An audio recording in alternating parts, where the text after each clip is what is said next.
Well, welcome to the Virtual Study Abroad Fair and the National Student Exchange Info Session.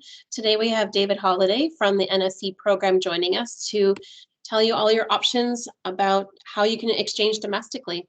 So David, thank you for being with us today, and do you want to go ahead and introduce yourself and talk about NSE?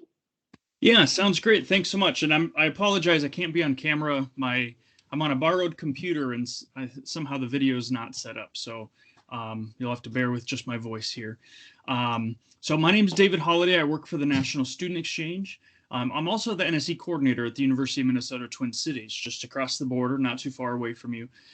So I work both for the organization, but also I am a campus coordinator, sending and receiving students through the NSE program.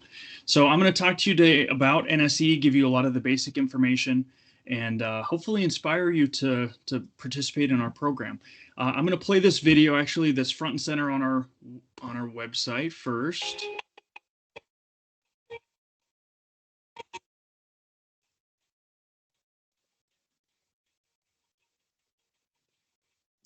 There isn't any volume. There's no audio. Okay. Actually, it's hit or miss.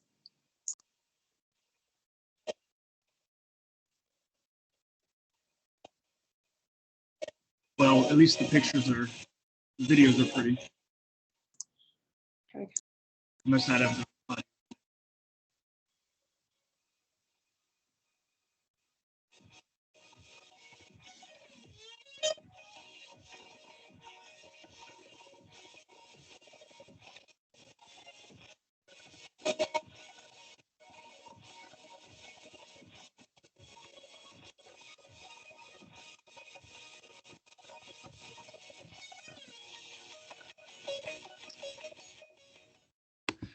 All right, sorry about the audio there. You should visit the website. You can watch it on your own. It's just instrumental, inspiring music, I may say so. So what National Student Exchange is we are primarily a domestic study away program. So I know that lots of you are probably thinking about studying abroad, but what NSE offers is a chance to study away at a school either in the United States, including Guam, Puerto Rico, or the U.S. Virgin Islands, or to exchange to Canada. So we keep students a little bit closer to home. The reason we exist is I think interesting. We've been around for 53 years actually. So in 1968, NSE was founded. 3 campuses, one in Alabama, one in Illinois, and one in Montana, decided they wanted to start exchanging students. And this was in 1968, kind of the peak of the civil rights movement, lots of social unrest across our country. You have to think that these campuses really wanted to allow American students to get to know each other a little bit better, and to understand that, we have things in common as as part of the U.S., but there's so many differences as well, cultural differences that exist even here across the United States. So we've expanded. We're doing the same thing today, but we've expanded to include about 170 schools across the United States, as well as Guam, Puerto Rico, U.S. Virgin Islands, and Canada that students can go to on exchange. So I pulled up this map here. This is our map that shows all of our destinations. So lots of little tiny dots here. Each one represents a campus. So you can go to all of these locations on exchange. The typical NSE exchange is for a semester, although you can go for a full year. But we also have some summer term opportunities. So if you're not able to go on exchange for a full semester or year, there is summer as an option for some campuses. So I do want to talk a little bit about the benefits of NSE, because the idea of a domestic exchange might not be quite so clear. Why would you want to study away domestically? Well, first of all, I talked about that intercultural experience. We really feel like, many of the benefits of study abroad being the intercultural exchange, well, those can exist right here in the U.S. and Canada as well. Again, the U.S. being such a diverse place. So you can think about NSE as this intercultural experience. Certainly going to a place like Puerto Rico is an intercultural experience, but also a language immersion experience. So if you speak Spanish, if you're looking to improve your Spanish, Puerto Rico is a destination to check out. A lot of campuses, most of the campuses there offer some courses in English. I'm going to go back to the map here. But it's best to have a decent amount of proficiency. Same with Quebec in Canada. So Quebec is one of the provinces of Canada. And the campuses there actually require students to be proficient in French. 3 out of the 4 campuses there require students to be proficient in French. So if you want to drive to your language immersion destination as if you're a French speaker or learning French, Quebec is a great option for you as well. But NSE goes beyond kind of those intercultural experiences or language immersion. A big reason students participate in NSE is to experience something different, get outside their comfort zone. Maybe you're studying in Wisconsin because you're from Wisconsin and it was the most affordable option. Well, NSE is an opportunity for you to study out of state and experience something new and different and expand your personal horizons. Sometimes NSE students participate because they're thinking about grad school, and NSE offers an opportunity to go to that school or maybe to that city or that region and make some connections at a grad school you're thinking about. Or same with job markets. I'm kind of zeroing in on the East Coast here. You'll see lots of schools around the big cities: New York, Philadelphia, Washington, D.C., and others. We have many other locations. Miami's popular, Los Angeles. So a lot of the big cities. Maybe you're thinking about moving to one of these big cities after graduation. Again, this is a chance for you to go as an undergrad and make some connections and see if that's a place you want to move to after graduation. One of the real benefits of NSE I'm going to talk about is affordability. And the way that your campus participates is you would go on exchange what is called home payment. And what home payment means, I'm going to go under how it works here in the tuition and fees tab. And so we're going to focus on this payment plan because this is what your campus participates under. When you go on exchange under home payment, that means you continue to pay your normal tuition and fees to your home campus. You paid UW-Stout tuition while you're away on exchange, and you don't pay tuition to that host campus. So that's quite a deal for students, again, to have the chance to study someplace else and out of state specifically. And then the way that financial aid works is you should still be eligible for University of Wisconsin Stout financial aid as well. Talk to the financial aid office to confirm this, but federal aid is guaranteed to go with you. And you'll have to talk about state aid and institutional scholarships and things like that. But typically those are available to you under home payment as well. So then what you're thinking about, excuse me, or the other expenses that you need to anticipate would be some of these things that are listed here on this tab. There is typically an NSE application fee. Excuse me. There are some miscellaneous fees that you should be aware of. We'll look at a campus profile here in a little bit, but miscellaneous fees typically are things like parking or maybe an admissions application fee or other things that campus might require you to pay. But we're very transparent. We try to make sure that you see all of those miscellaneous fees so you know what to anticipate.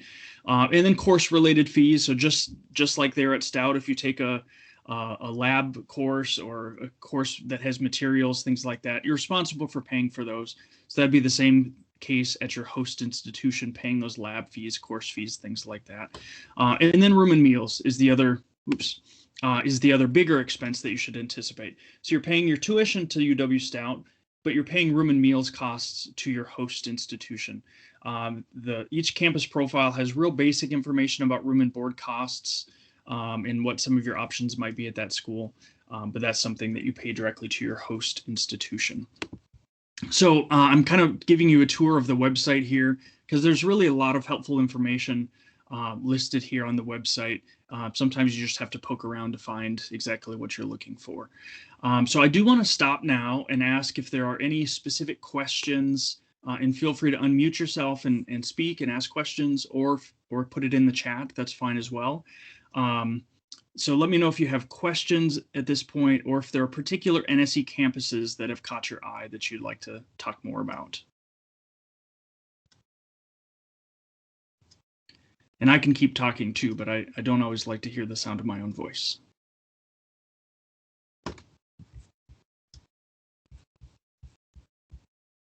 Okay. Sorry, go ahead.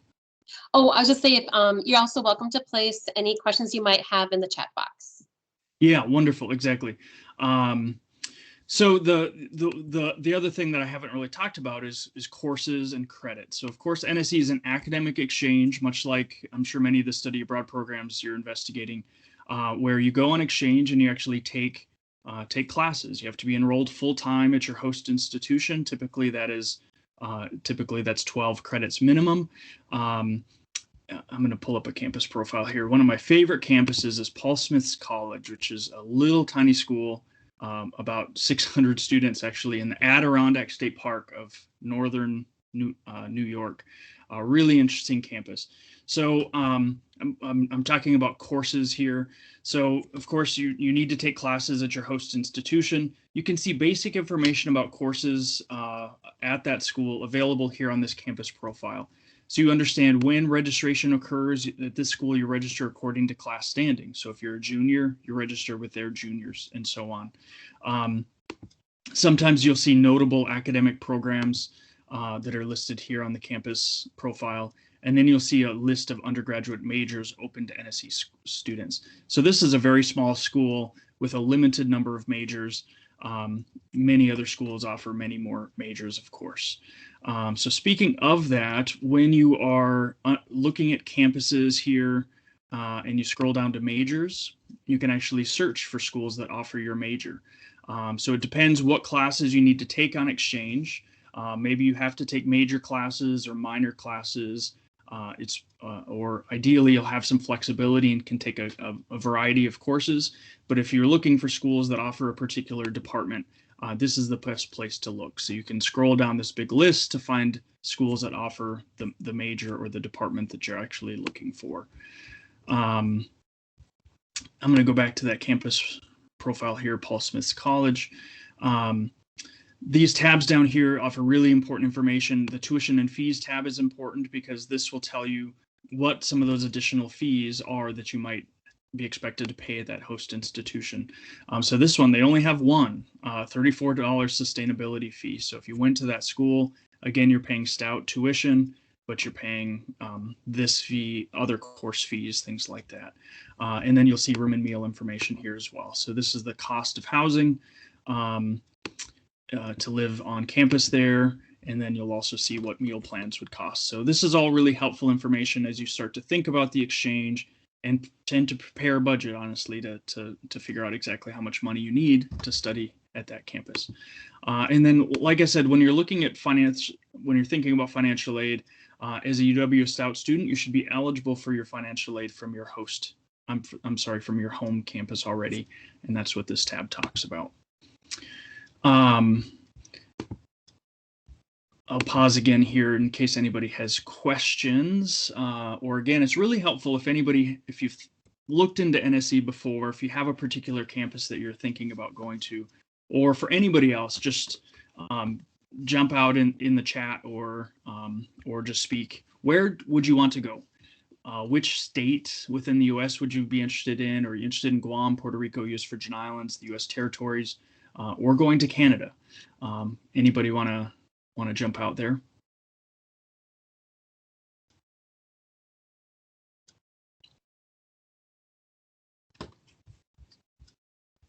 I know a lot of times Stout students are wanting to go to New York or California. Those are big ones. Okay. A lot of times to the mountains. Does anyone have any places they would like to go? If you want to place it in the chat box. Yeah. Where have you traveled before that you really like to revisit and spend some more time there? Yeah, but I think, Andrea, you've identified a couple that are really popular, and we actually have these spotlight destinations here, because a lot of us, even those of us in Minnesota, there's not a lot of mountains around here. So I send students to a lot of the mountain campuses, Utah, Colorado, Montana, Alaska, a lot of great mountain campuses available to students. So again, looking just for a completely different environment from what you experience right now. The beaches, of course, it's pretty cold. I think it's 5 degrees here. It's probably about the same temperature there. These are some of the beach campuses that are available through NSE. And so that's an opportunity to go someplace warm. That's a fine reason for going on exchange as well. And then some of the bigger cities as well. We have a Boston featured area, a New York City featured area as well. So those are definitely popular. The other really unique opportunity we have are, campuses that are much more diverse than ours here in Wisconsin and Minnesota. We have historically Black colleges and universities. These are schools that are traditionally 85, 90% African American students. So if you're looking for a campus environment where the racial or ethnic diversity is much greater than what we have typically on our campuses, these are some great campuses to check out as well. So there's really so many schools to choose from. Sometimes it can be difficult. As you're doing research on NSE, thinking about it more, I'd encourage you to check out our blog. Right here, we have a lot of blog posts. This is all student-generated content. Some of it's transcripts from videos and things like that, but a lot of other actually student writing. And then we are on social media as well. We're on Facebook, Instagram, Twitter, and YouTube. Our YouTube channel specifically has a lot of great videos. Some of it like that kind of the commercial type video that I showed you at the front, but we also hire student vloggers, students that are on exchange, to talk on camera about their experience and what they recommend other NSE students think about when they're considering NSE. So check out the YouTube channel for a lot of great content as well. Just a couple of final plugs about NSE, and I think what are really the key takeaways or the key benefits. Again, lots of different campuses to choose from. And these are within the United States, including Guam, Puerto Rico, and U.S. Virgin Islands. These are all accessible campuses. So even during COVID right now, which I need to talk about COVID, these campuses are still in operation. Just like, University of Wisconsin-Stout is in operation. I don't know about your campus, but my campus is primarily virtual, most online classes. And that's the case at some other NSE campuses. But we also have NSE campuses that are operating in person, and they're doing it safely and monitoring and testing COVID very routinely. So I have students on exchange at campuses that are open, that have in-person classes because our students wanted to have that experience. So, and then there aren't the same travel limitations. Right now, it's hard to travel internationally, as you probably know. Even right now, it's hard to travel into Canada. So NSE, we're recommending, if you're thinking about Canadian exchange, think about spring 2022, because we think that'll give enough time for COVID vaccines to be more widely distributed, and for some of the border crossing, which is a highly restricted right now, coming from the U.S. into Canada, give their time for that to open up a little bit more. But again, exchange within the U.S. is really not restricted at all as far as NSE is concerned. You'll have to talk to your campus if there are any specific restrictions in place. Which maybe, Andrea, could you speak to that? Are there University of Wisconsin-Stout limitations on where students can go at this point? I know, actually, we are allowing the NSE students, or the students who are wanting to study on NSE, are able to do that. So if you want to go in fall 2021, that would be just fine. We have students out on NSE right now this semester. So yep, that'd be just fine.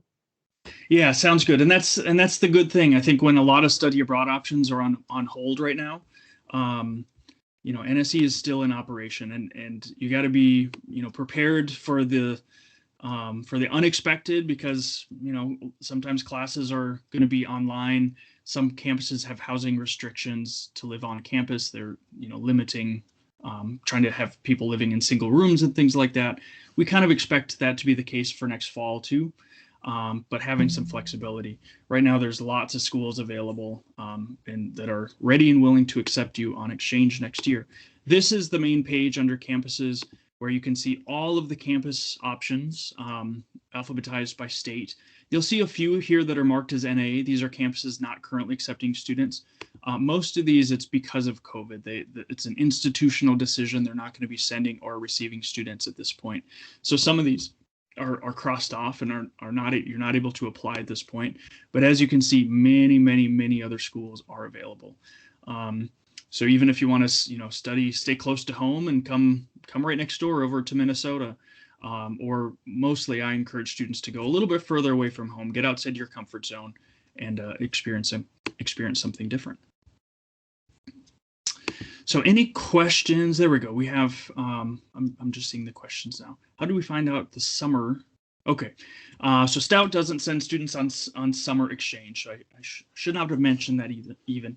And honestly, summer is a really small, small portion of NSE. Most of our exchanges are longer term, are semester long at least.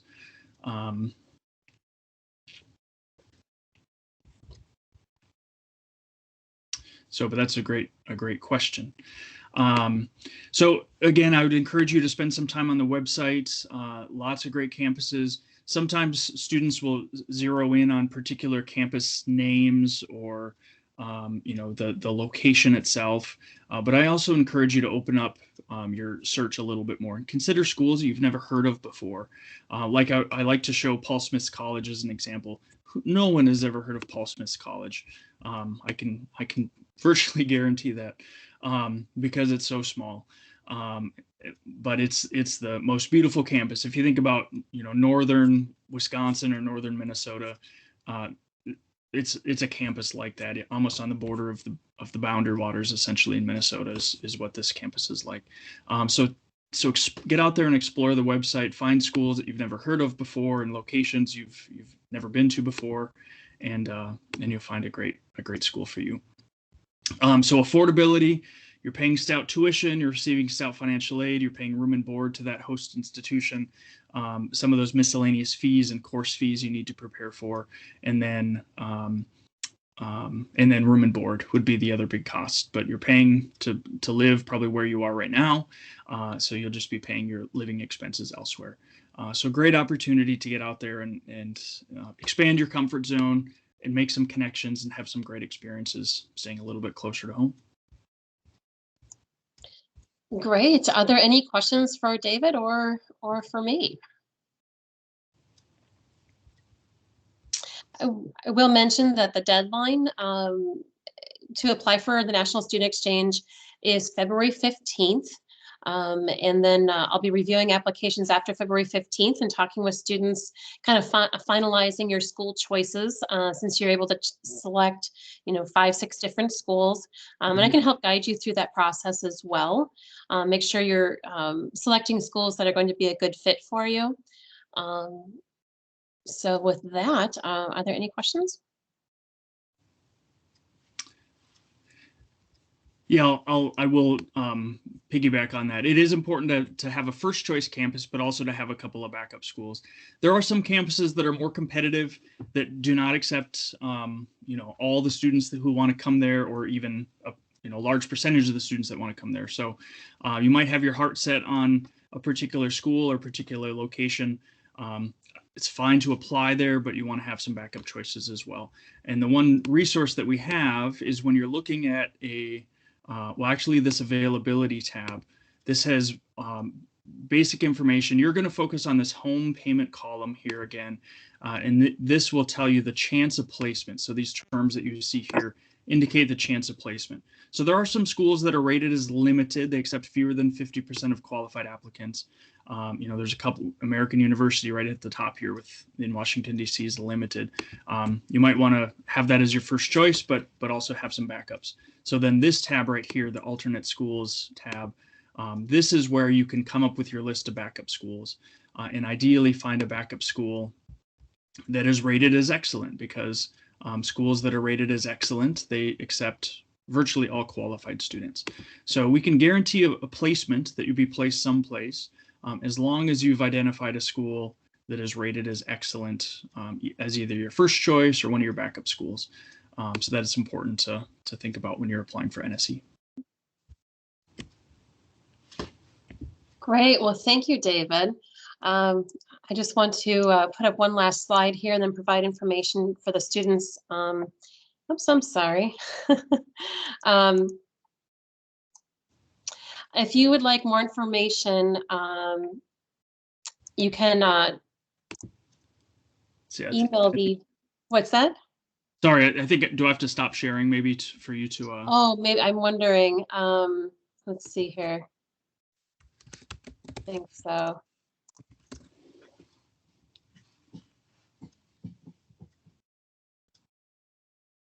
There we go. So I just want to thank students for joining today. If you have any questions, you can certainly toggle over to the Ask an Advisor, and then you can schedule an appointment, a virtual appointment via the address we have on the website, or I'm sorry, on the screen.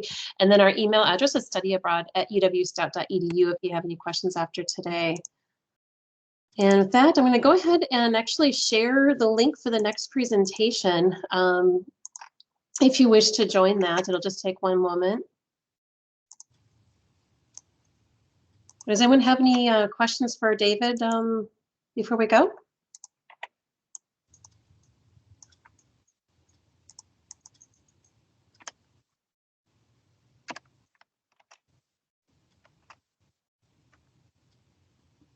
All right, well, I'm going to go ahead and end the session and stop the recording.